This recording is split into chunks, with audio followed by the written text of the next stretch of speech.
আসসালামু আলাইকুম রহমতুল্লাহি ওবরাকাতু। আপনাদের সকলকে ফেসবুক লাইভে স্বাগতম জানাচ্ছি। আজকে অনেক দিন পরে আবারও ফেসবুকে লাইভে আসলাম। বিভিন্ন প্রতিবন্ধকতার কারণে, বিভিন্ন সমাজ বাস্তবতার কারণে ফেসবুকে লাইভে আসতে পারিনি এতদিন যাবৎ।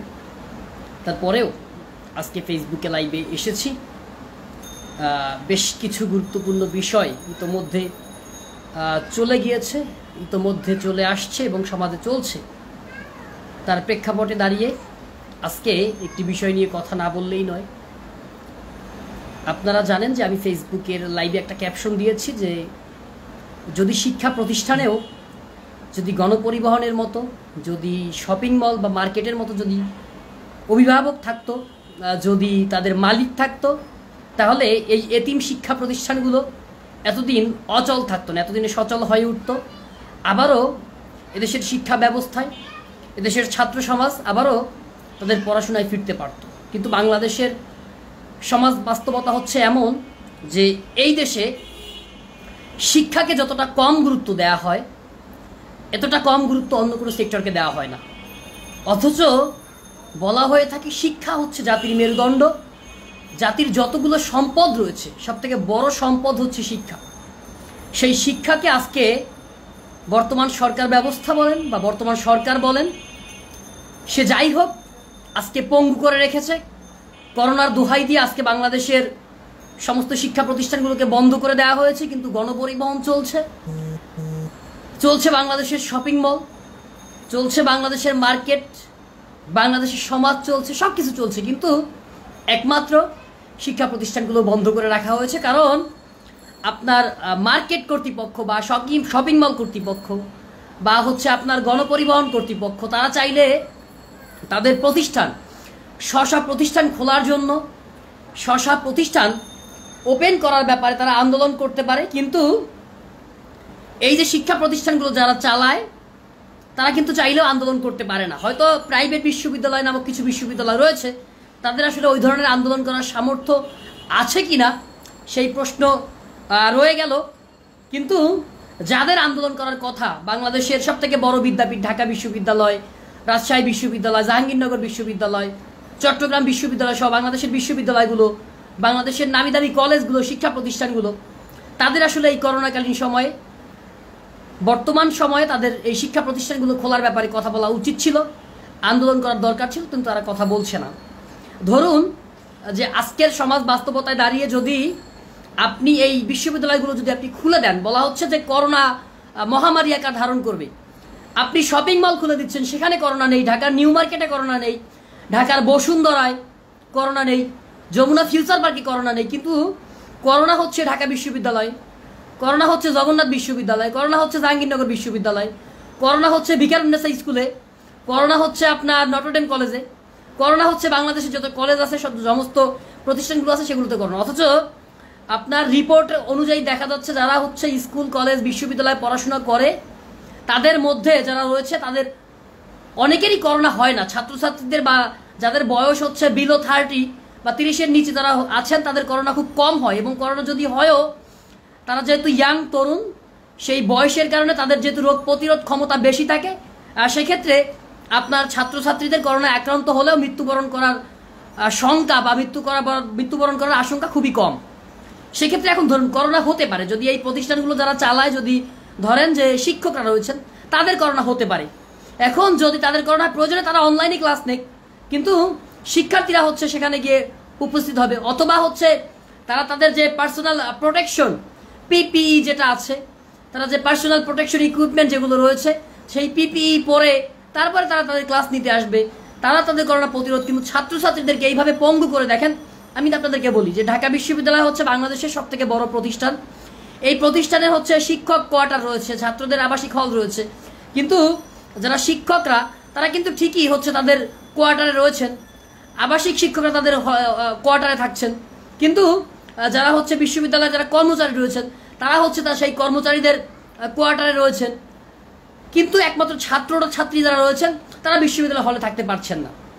তাহলে যেহেতু একটা বিশ্ববিদ্যালয় ছাত্রছাত্রীদের জন্য বিশ্ববিদ্যালয় তৈরি করা হয়েছে, বা বিশ্ববিদ্যালয় মূলত ছাত্রছাত্রীদেরকে কেন্দ্র করেই বিশ্ববিদ্যালয় তার সমস্ত কার্যক্রম ফাংশন করে, তাহলে বিশ্ববিদ্যালয়ের ছাত্রছাত্রীরা থাকতে পারবে না, ছাত্রছাত্রীরা পড়াশোনা করতে পারবে না, ছাত্রছাত্রীরা যেহেতু তাদের আবাসিক হলে থাকতে পারবে না, তাহলে কেন, কোন খাতিরে বা কোন যুক্তিতে বিশ্ববিদ্যালয়ের শিক্ষকরা, বিশ্ববিদ্যালয়ের কর্মচারীরা তারা হচ্ছে সেখানে বিশ্ববিদ্যালয়ে অবস্থান করবে?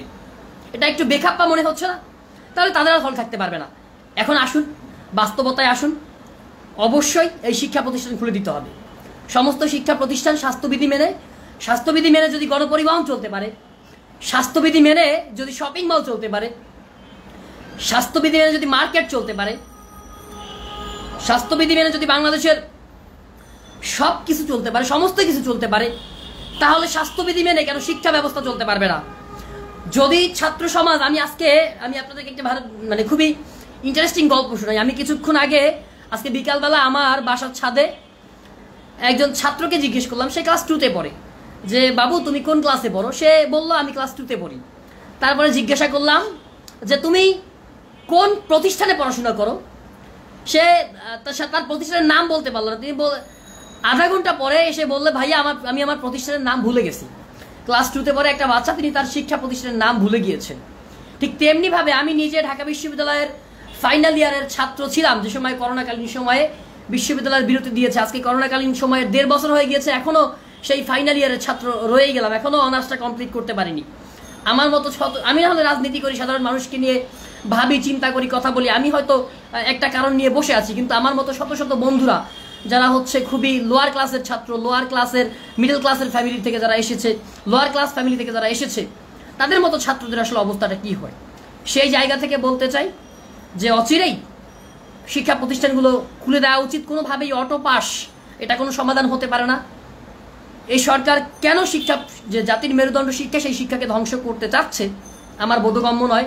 আমি শিক্ষা প্রতিষ্ঠান খুলে দেওয়ার দাবি জানাচ্ছি। আর যে লকডাউন চলছে, হেফাজতে ইসলাম এবং ছাত্র অধিকার পরিষদের দমনের যে লকডাউন, সেই লকডাউন এখনো চলছে। এখনো ছাত্র অধিকার পরিষদের 54 জন নেতাকর্মীকে যে অন্যায়ভাবে আওয়ামী লীগ সরকার আটক করেছিল, সেই আটক সহযোদ্ধাদেরকে এখনো মুক্ত করে দেয়নি। এখনো 54 জন সহযোদ্ধা আটক রয়েছেন। আজকে অত্যন্ত দুঃখ এবং ভারাক্রান্ত হৃদয় নিয়ে জানাচ্ছি, বর্তমান সময়ে বাংলাদেশের সবথেকে জনপ্রিয় তরুণ বক্তা, ইসলামিক স্কলার আমির হামজা হুজুরকে গ্রেপ্তার করেছেন। আমি এর তীব্র নিন্দা এবং প্রতিবাদ জানাচ্ছি। আমরা জানি না আমির হামজা হুজুর কোথায় আছেন। আমি কখনো দেখিনি যে তিনি তার যে মাহফিলগুলো হয় সেখানে তিনি ধর্মীয় উস্কানি দিয়েছেন বা সরকার বিরোধী কথাবার্তা বলেছেন বা সরকারকে হচ্ছে সরকারের গদি থেকে নামিয়ে দিবেন, অথবা হেফাজতে ইসলাম যে লকডাউন, হেফাজতে ইসলাম যে রাজপথে আন্দোলন করেছে বা ছাত্র যুব অধিকার পরিষদের নেতা কর্মীরা যে নরেন্দ্র মোদীর আগমনকে কেন্দ্র করে নরেন্দ্র মোদীর বিরুদ্ধে আন্দোলন করেছিল, সেই আন্দোলনগুলোতে হচ্ছে যে আপনার আমি দেখিনি যে সেই আমির হামজা হুজুর যোগদান করেছেন বা আমির হামজা হুজুর তিনি অংশগ্রহণ করেছেন, এই ধরনের কর্মকাণ্ড আমি দেখিনি। তারপরে সেই আমির হামজা হুজুরকে গ্রেপ্তার করা হয়েছে। আমরা তীব্র নিন্দা এবং প্রতিবাদ জানাই। আমি প্রতিবাদ জানাচ্ছি যে হেফাজতে ইসলামের যে নেতা যিনি কারাগারে মৃত্যুবরণ করেছেন, সেই হেফাজতে ইসলামের সেই নেতার মৃত্যুতে আমি গভীর শোক জানাচ্ছি। সেই মৃত্যুর তীব্র নিন্দা এবং প্রতিবাদ জানাচ্ছি এবং তার সুষ্ঠু তদন্ত দাবি করছি এবং ন্যায় বিচার দাবি করছি।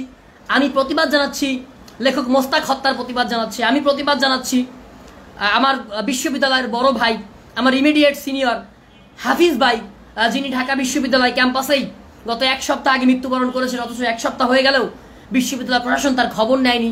বিশ্ববিদ্যালয় প্রশাসন জানে না আসলে হাফিজ ভাই কোথায় আছেন, কেমন আছেন, সেই খবর তারা নেয়নি। আমার হাফিজ ভাইয়ের লাশ ঢাকা মেডিকেল কলেজের মর্গে পচন ধরেছে, পোকা ধরেছে তার লাশের। ওই ঢাকা বিশ্ববিদ্যালয় ক্যাম্পাসের একজন ভাই ঢাকা বিশ্ববিদ্যালয় ক্যাম্পাসে মারা গেল, অথচ বিশ্ববিদ্যালয়ের প্রক্টরের কোনো খবর নেই, বিশ্ববিদ্যালয়ের বিসির কোনো খবর নেই। এই ধরনের অথর্ব মার্কা বিসি, এই ধরনের অথর্ব মার্কা প্রক্টরের পদত্যাগ দাবি করছি। কোনোভাবেই এরা বিশ্ববিদ্যালয় পরিচালনা করার মতো একটা দায়িত্বশীল কাজে আসলে কোনোভাবেই নিয়োজিত থাকতে পারে না। যারা এই ধরনের কর্মকাণ্ড, দায়িত্বহীন কর্মকাণ্ডের পরিচয় দেয়, যারা তাদের ছাত্রদের খবর নিতে পারে না, বিশ্ববিদ্যালয়ের প্রক্টরের দায়িত্বটা কি, বিশ্ববিদ্যালয়ের প্রক্টরের কাজটা কি, ছাত্রদের জীবনের নিরাপত্তা দিবে, অথচ সেই প্রক্টর ছাত্রদের জীবনের নিরাপত্তা দিতে পারছে না। যাই হোক, এই সকল বিষয়গুলো নিয়ে কথা বলা আসলে খুবই জরুরি। আপনারা আপনাদের নিজ নিজ অবস্থান থেকে প্রতিবাদ করবেন। জানি আপনারা কেউ, অনেকেই ছাত্র যুব অধিকার পরিষদের বিপদের দিনে আমাদের পাশে দাঁড়াননি, হয়তো ভবিষ্যতেও কোনোদিন পাশে দাঁড়াবেন না, কিন্তু আমরা যতদিন বেঁচে থাকব, যতদিন আমাদের এই হৃদয়ে প্রাণ থাকবে, আমরা ছাত্র যুব শ্রমিক অধিকার পরিষদ, আমরা বাংলাদেশের সাধারণ মানুষের পক্ষে থাকব, সাধারণ মানুষের পাশে থাকব। আমি হাফেজ আমির হামদা সহ হেফাজত নেতাদের এবং সকল রাজবন্দী ছাত্র যুব অধিকার পরিষদের নেতাকর্মী সহ আওয়ামী ফ্যাসিবাদের কারাগারে বন্দী সকল রাজবন্দীদের মুক্তি দাবি করছি। সকলে ভালো থাকবেন, সুস্থ থাকবেন, নিরাপদে থাকবেন, অন্যায়ের বিরুদ্ধে ন্যায়ের পক্ষে যতক্ষণ পর্যন্ত প্রাণ থাকে লড়াই করে যাবেন। এখন থেকে নিয়মিত দেখা হবে, কথা হবে, সেই প্রত্যাশায় আজকের মতো আমার এই ফেসবুক লাইভটি এখানে শেষ করছি। সকলে ভালো থাকবেন, সুস্থ থাকবেন, নিরাপদে থাকবেন। আল্লাহ হাফেজ।